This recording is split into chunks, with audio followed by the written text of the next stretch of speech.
Hi, welcome to AwkwardHamster. Today I'll be reviewing the Foscam R2. This is the 1080p IP camera that has pan tilt.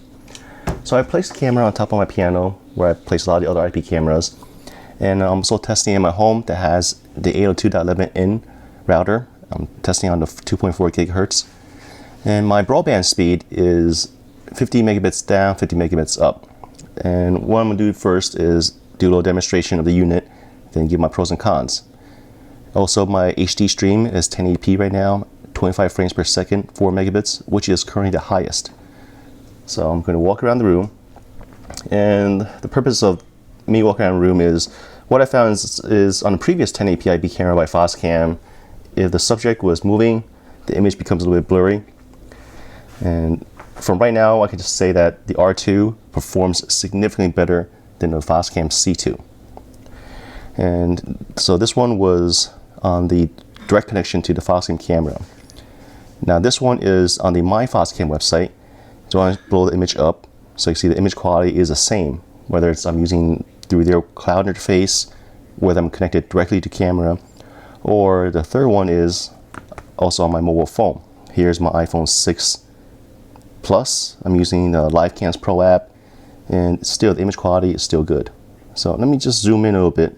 Currently I'm standing about 4 feet from the camera, so I'm gonna move about 15 feet from the camera. And on my smartphone, I'm gonna zoom in, so you see how clear if the image is clear or not. And from what I can tell right now, the image is pretty clear. Same thing with the web interface. What I'm gonna do now is zoom in on the web interface. Zoom in some more. The web interface is stepping through, so I'm going to stand like 20 feet back. And this is digital zoom, it's not optical zoom. The image skipped, I lost internet connection. For the Foscam C2 and the Foscam R2, I found that I lose a lot of internet connection while using the units. Another cause is a power adapter. The length of the cord on this power adapter is roughly 5 feet, and also the connector type, it's not micro USB. Which is very strange because the Foscam C1 and the Foscam C2 both use micro USB type of connectors. Now for a nighttime test, and the nighttime test will be 1080p, 25 frames at 4 megabits. Turn off the light to this room, and also lower the brightness of my monitor here. So I'm just walking across the room.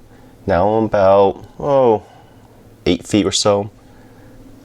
I'm going to just shine the camera at the webcam, and just so I can so you see the brightness of the infrared LEDs, and it's noticeable. It looks like there's like probably like 15 or so infrared LEDs. And I'm just gonna walk in a circle here and see how it captures my movement.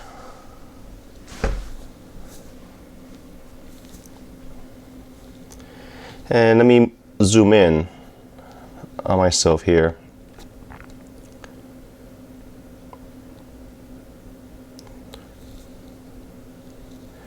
It's alright. So now this is 1080, 25 frames, 2 megabits. And lower the megabits just to show that even lower megabits, the smoothness of the video. It still looks a little bit choppy because it's 25 frames. This unit has the pan tilt, and I can just turn the camera to the right, turn it to the left, and I can zoom in digital. It's a digital zoom. I demonstrated that earlier. Up, I can even go diagonal if I wanted to. So go back downward, and I can also control the speed of the pan tilt too in the settings menu. I can turn off the. So I think one of my viewers asked if I could turn off the infrared LEDs. Yes, you can set a manual if you wanted to. And there's also color adjustments if you ever do need to set that. Well, let me show the HDR on. Currently it's 1080p, 25, 2 megabits. HDR on. Makes everything dimmer. Currently this is my firmware, the app's firmware version system plugin, And last I checked, this is still the latest that's available from Foscam right now. So now I'm about 5 feet from the Foscam unit.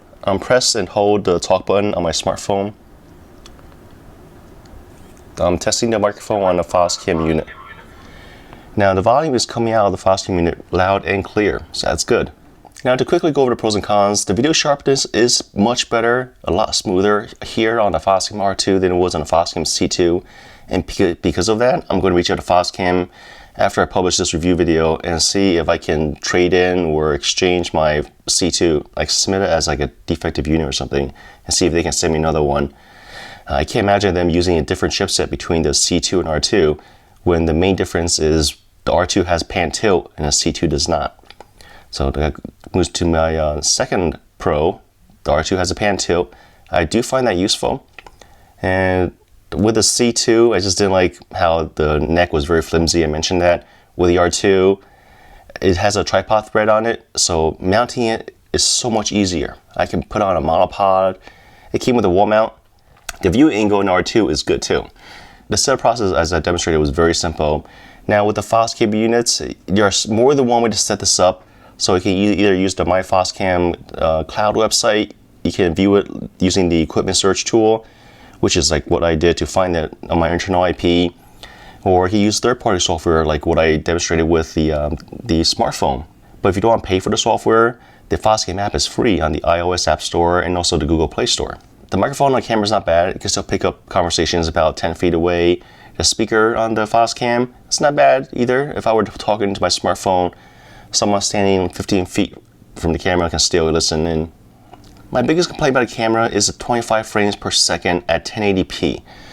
All the other 1080p cameras I've come across, it's always 30 frames per second.